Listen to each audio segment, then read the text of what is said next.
Kim Chu, apektado ang trabaho dahil sa problema ng kapatid. Nalalagay ngayon sa alanganin ng ilang trabaho at commitments ni Kim Chu matapos mabalitaang apektado siya ng personal na problema ng kanyang kapatid na sila Kam Chu. Lumabas kamakailan ang issue tungkol sa madalas na pagkikita nila Kam sa kasino. Bagay na nagdulot ng agam-agam at negatibong komento mula sa publiko.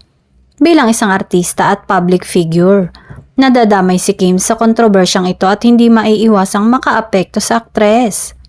Ayon sa mga ulat, naging visible ang pagka-distract ni Kim sa ilang tapings at rehearsals dahil sa bigat ng sitwasyon. Bagamat patuloy pa rin siyang nagtatrabaho, ramdam na mga kasamahan niya sa industriya ang pinagdadaanan ng aktres. Si Kim Chu ay kilala bilang isa sa pinakamasipag at pinakadedikadong kapamilya stars.